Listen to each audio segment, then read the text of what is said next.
Yeah, so we were gonna do love letters and digital ink, and I know that we've seen this before, but I do just really like that it's Rose Lalonde slash Kanaya Merriam, and then it's Dave Strider slash Carcat Vantis minor, then shoes on the other foot now, motherfuckers.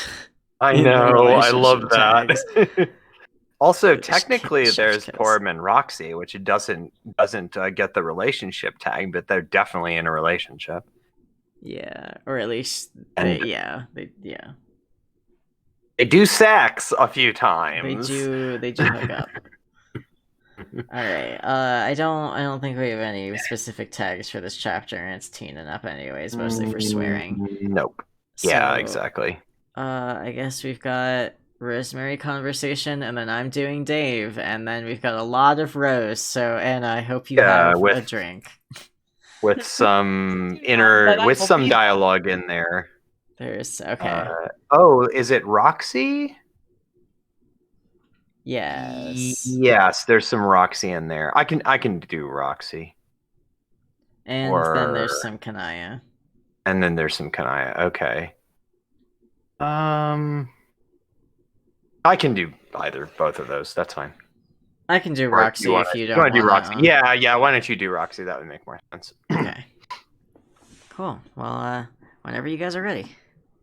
Yeah. I guess I'm starting this one now, so I will take it away. So, I have a question for you. It is the mysterious costumer, risen from an extended period of silence to once again grace my notice. Why the lack of contact? I was looking forward to our discussion about complacency. I have a feeling that there's much that both of us have left unsaid on the subject, and I will not rest until we've beaten the dead horse so thoroughly into the ground that it becomes one with the dust over which once it fell. That's I've also been that's looking why through your blog. your URL in my notifications is somewhat off-putting, and it seemed that every time I wanted to say something to you, I would suddenly rethink my proposed topic of conversation and deem it insufficient for the likes of you. My apologies if I have come across as standoffish. It was not my intention. Well, you did, but I can hardly hold you accountable. I have been known to do the same thing on occasion. I'll just take this as a hint to initiate our conversations myself more often, in the future. Be the change you want to see in the world, is it? Please do. But I've berated you enough. What was your question about? Oh, hold on, I wrote it down somewhere. Yes, all right. Do you... Hmm. Miss Auxiliatrix, you can't dangle such an enigmatic inquiry over my head and then refuse to execute it. I am on the edge of my seat with fascination. Please, sally forward with your question, lest I tumble from this chair entirely. Okay, Ms. Therapist. Do you want me to make something for you, maybe? Possibly. I mean, not for money, of course. It would be something I do of my own volition and with my own funds. I'm just only asking to get your permission because, I do not want to be creepy. I would be delighted if you made something for me. In fact, even now I'm a little startled by the generosity of your offer, but of course I won't turn it down. What did you have in mind? I'm partial to suits, but if skirts are your specialty, I won't turn down a finely made dress. The dress was what I had sketched out, although that can be changed with relative ease. I imagined something purple and black to match your blog theme. Is that easy? Quite. Also adorable, though, so don't sweat it. I can send you some pictures of favored garments that I own, if that would make your job easier, but I don't want to ruin your artistic vision with too much input. That's okay. I think I will manage. It will take some time to get the fabrics and such, but ultimately, I do not believe you will be dissatisfied. I find it hard to imagine that I would be dissatisfied with anything you make me. After a perusal of your blog, there are some simply splendid robes there. I'm particularly fond of your, I forget its name, squiddle knit? The use of color and ornament, just fantastic. Oh, man. Thanks. A pleasure. On the subject, I read your latest post about the sleepover. Oh dear, was it too explicit? I know that some of my followers were disgruntled at the degree of detail, but I really couldn't imagine another place to talk about it. Really, it was an emotional ordeal for everyone involved. Oh, I did not mind it at all. Really, it was the exact opposite. I enjoy your personal news sections immensely. They are entertaining and funny. I just wanted to say, uh, What? Once more you tempt my curiosity but fail to state. nothing. I must have forgotten. Silly me. Okay. Do you want to talk about complacency? I meant what I said about that dead horse. I think I will later, but my sister is calling me. I think she wants me to help her with something outside, which is irritating, but not half so irritating as she is when I do not give her what she wants.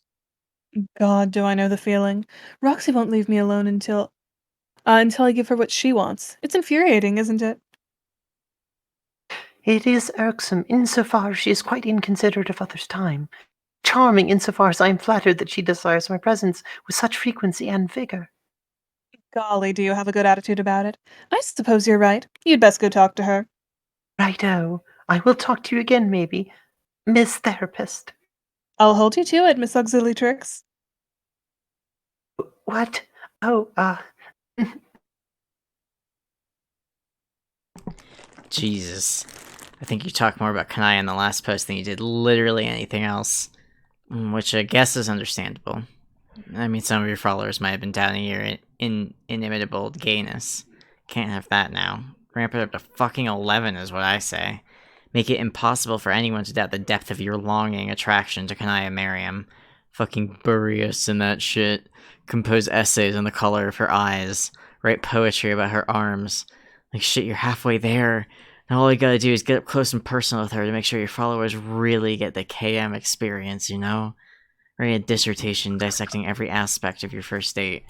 Interview psychological specialists on what it means when a girl rubs your lacy neckline.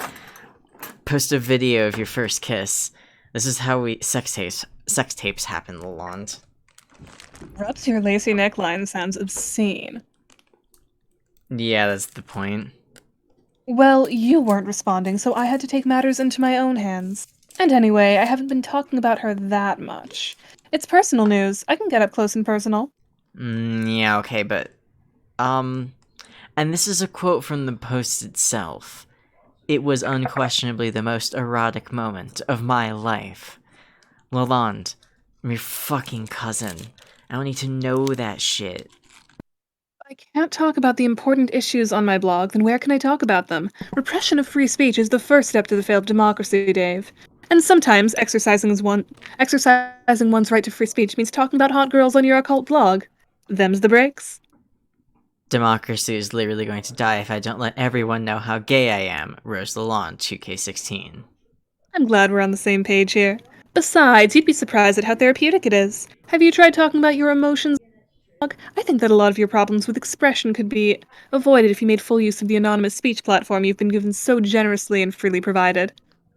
Okay, we're gonna back that train the fuck up out of the station because I'm not the subject of the scrutiny here, Miss Tentacle Fucker. Therapist, sorry, autocorrect. It's okay. The substitution of fucker for therapist in your phone explains a lot about you. Hey, look, what's this? Rosie.jpg. It's my middle finger? Goddamn, how did that get there? An inspiring self-portrait, to be sure, but you're delusional if you think it's going to distract me from the rousing discussion of your emotional repression onto which we've suddenly stumbled. If blogging isn't your style, perhaps you could go a different route? Have you considered submitting to an advice ask blog, or perhaps a vent ask blog? Those can be very helpful if you're looking to retain complete anonymity. At Carcinogeneticist has a very good one, I hear.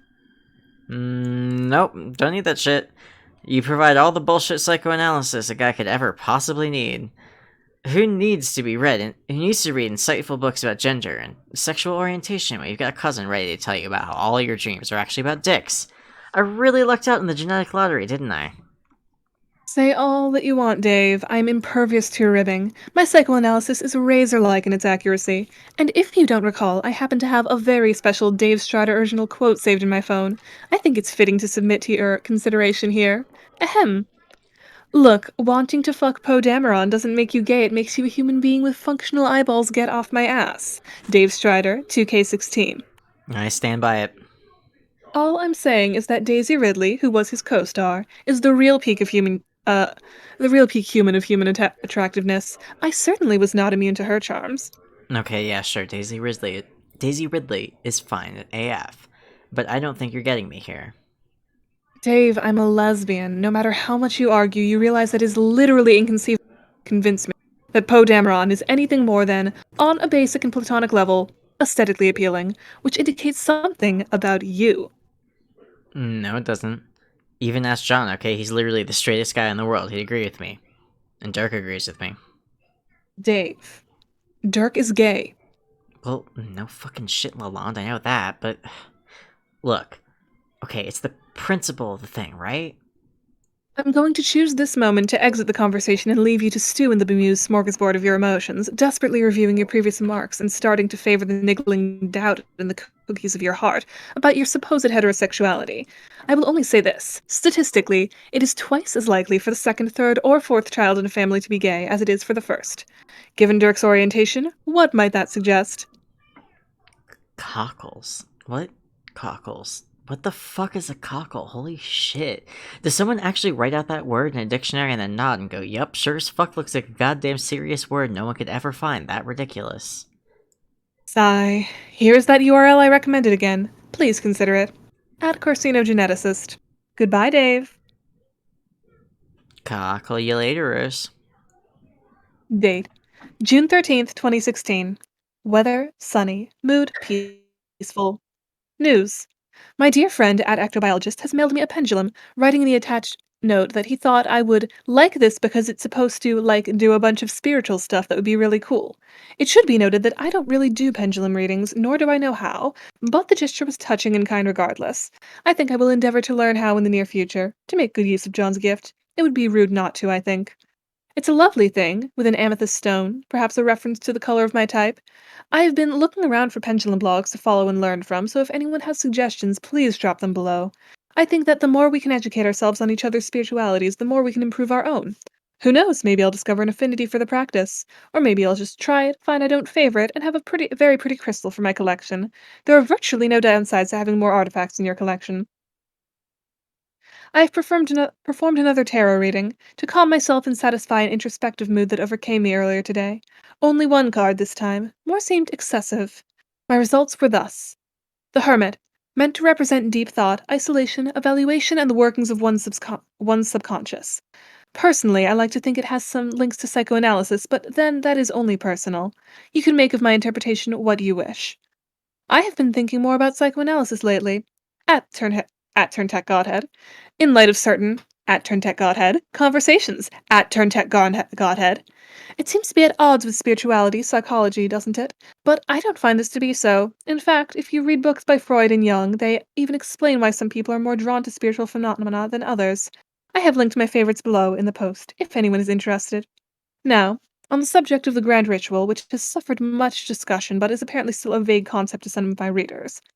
The ritual I plan to execute is one that I found deep in the archives of a deactivated blog about half a year ago. It is the most complicated of any I have seen or thought to attempt, which is, in all honesty, why I am drawn to it. It requires bones, candles, and several herbs which are difficult to procure where I live, which is why it has taken so long to plan and prepare for. Done successfully, it is supposed to summon an entity from beyond, unlike any that can be summoned from a mere Ouija or other minor forms. However, the difficulty is in treating this entity with respect and also firmness. This is what I hope to do. I have not told my mother this, for she will likely not approve. Roxy knows, of course, she reads this blog after all, but she does not believe I will be successful, so it does not worry her too much. We all face doubters in our days, my followers, and we must press on despite their denouncements. In other news, along with the pendulum, John sent me a very cute stuffed plushie. It is a yellow salamander, and I have once assimilated it into my collection of positively charged objects. I've named him Viceroy von Salamancer, and he is among the most dedicated of my subjects. I have linked a picture of His Excellency below. Questions answered. In response to at Cuttlefish Color submission, which was not a question but bears my notice nonetheless, congratulations! I am wholeheartedly delighted for you and at Arsenic Catnip. I hope you two will be very happy together. Please continue to record your experiences with aquarium rituals, as I find them both heartwarming and interesting to read. In response to questions about why terminally capricious is now on my blacklist, it is clearly defined in my terms of submission that photos will not contain excessive gore, blood, or NSFW content. Their violation of 2 out of the 3 basic simple rules led to what I found a necessary and proper response. Addendum: for the safety of my readers, their blog contains untagged gore. Peruse with caution. Second addendum: stop sending me messages about this unless there's relevant information regarding them that you would like me to convey to followers. Personal news: I would like to clarify I have received Roxy's permission to disclose the following online, with the caveats that if you are related to, friends with, an acquaintance of, or follower of, or in any other way affiliated with poor Miriam, you will skip the rest of this post, and that it will be hidden behind a read more for your convenience in doing so. This being said, Roxy and Porum slept together. I don't think this is a surprise to anyone who read my last post thoroughly, nor was it entirely surprising to me, but I was moderately startled nonetheless. Roxy informed me of this fact when driving me to violin lessons, with all the nonchalance of someone commenting on the weather. What? I said. Just in your room? Yup. During the sleepover? Yup. I waited a moment. Was it good? She flicked my ear. Down, girl. Keep your hands on the wheel, I said, albeit somewhat irritably. It was just a question. Sure, whatever. It's not like I care particularly, but I thought you might feel like disclosing. You know, isn't that customary for sisterly talk? Talking about sex? Rosie, you put a lot of shit on your blog. You can trust me, I said, offended. Dude, I don't want literally thousands of people knowing my sex life. Why not? I don't see how thousands of people knowing that you had sex with a hot woman is a bad thing. Jesus Christ, Rose. What? Am I wrong? I am not wrong. For the record, in my opinion, your regard for Roxy should only increase at this revelation. If you so much as consider sending a rude message about this, consider yourself blocked and doxxed already. Weigh that threat against whatever inevitably numbskulled comment is sitting on your tongue at the moment and proceed carefully. No, but like, Jesus Christ. You still haven't answered the question, I pointed out. She made me promise not to go into detail here, and I will respect that. But for the record, the answer, apparently, was yes. Very, very much so, ad infinitum. She asked me about Kanaya, and I essentially directed her to my latest post, which she read in the car during my violin lesson, and then teased me about it for the rest of the day. Just because some of us choose to express our affections eloquently does not make us total nerds, Roxy. Speaking of Kanaya, she has continued work on the garden, and it is among the most frustrating things ever afflicted upon a poor sapphic soul. I am reminded of the quote by Virginia Woolf: "A woman must have money and a room of her own if she is to write." With my own addendum: a woman must have money and a room of her own, without windows conveniently looking onto another woman's well-tended garden, if she is to write. Now, Miss Miriam, the eldest, the mother of the group, has insisted on inviting us over for dinner as compensation for the sleepover. Apparently, this is custom for neighbors. After inviting one over, there must be an invitation extended in return. It strikes me as strange, but overall not inconvenient method of currency. After all, it gives me a chance to stand in Kanaya Miriam's bedroom, a thought which is not unpleasant at all. She came over today with both of her daughters in tow. I spied them coming from my bedroom window and veritably flung myself down the stairs to be the first at the door. Roxy usually answers day-to-day calls when Mother isn't there, but her bedroom does not provide her with any view of the street, so I was conveniently situated to put myself in that advantageous position. In my excitement, I almost opened the door before one rang the bell. I'm sure they saw my shadow lurking behind the curtains. I didn't care. Miss Miriam is clearly the source of her daughter's good looks. I do not know who their other parent was, but they were rightfully quashed in their genetic lottery. She dresses in a manner not dissimilar to Morticia Adams, and wears her hair in the same way her Kanaya does. She greeted me warmly at the door and offered me a lovely white invitation with gold trim, the text of which cordially invites the Madams Lalonde family to a dinner party with Madams Miriam on the 16th of June 2016. It went on to further detail an anticipated menu and entertainment options. Had my mother received it, she likely would have kissed Miss Miriam and there and there. She loves these kind of things. She also would be unlikely to pass up the opportunity to kiss someone like Miss Miriam. Like any hot-blooded Lalonde. I thanked her profoundly and waved a modest hello to Kanaya. I could not meet Porum's eyes. Listening to your sister detail her sexual exploits, repeated lurid sexual exploits, with a person that will do that to your relationship with a person will do that to your relationship with them. I'm sure I came off as rude, but it was all I could do. It was all I could do, as it was to keep the blush from my cheeks. Kanaya approached me after both of the others had left and smiled. I may not have told you this, but her smile is very fetching. It should be produced as often as possible, with as much enthusiasm Your as possible, sleepover was fun. she told me. My mom's party won't be half as interesting. Nonsense. Your mother apparently knows exactly how to throw a party. I pointed at the gold trim on the invitation. This is artwork, Kanaya.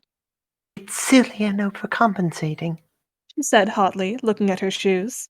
I wish she wouldn't.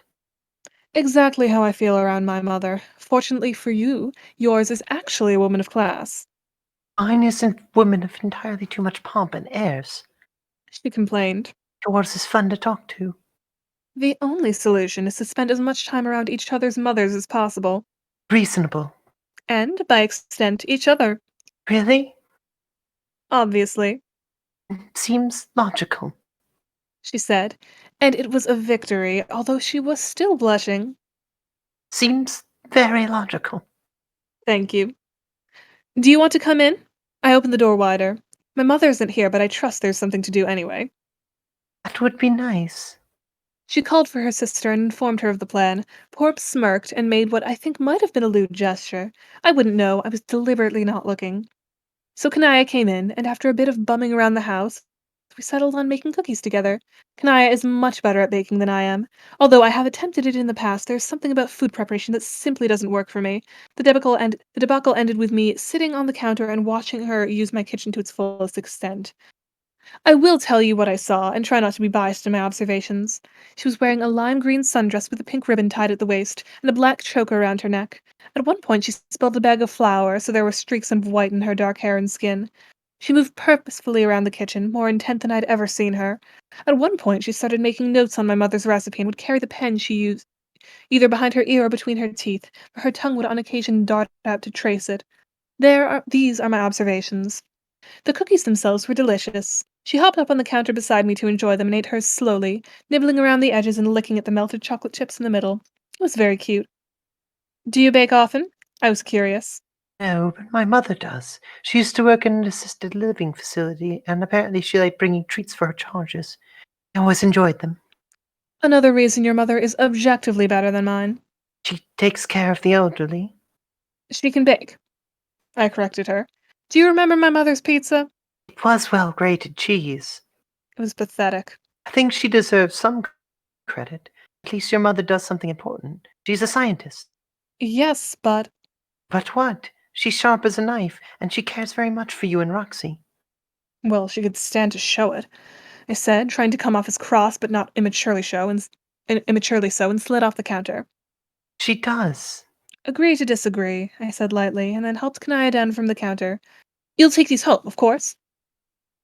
If she noticed the subject change in its suddenness, she didn't remark on it, and it made me like her even more. I will absolutely not. You did all the work in making them. I won't stand for this. With your kitchen and materials, it would be theft, really. Take half, I pleaded. Only to shut you up about She it. insisted, but smiled at me again, so the petty argument was worth it. Roxy ate all of the cookies later on, which I informed her was inconsiderate and rude, but she only laughed at me and told me to get Kanai to make me some more. The sheer nerve of my sister, honestly. Sometimes I marvel at the disrespect I'm paid on a regular basis. As always, the inquiry box is open. Feel free to solicit advice on any and all supernatural feats that you have witnessed or seek to witness. Have a good evening, readers. Tentacle Therapist. Okay, you gay Oh, ass this story nerd. is delightful. My throat hurts. Also, two things, Jojo in chat. One, Rose doesn't pretend not to be gay in this. She's very blatantly open about it. And two, she is not fucking Jordan Peterson. You stop it. Wait, what? Jojo said Rose is the lesbian Jordan Peterson in the chat. Oh. His deal goes way deeper than bullshit psychoanalysis. That's just the surface.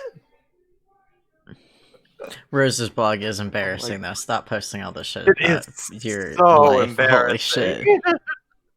Oh my I love god. teenagers, but holy shit. Internet Oh, safety, Jesus Rose. Rose, you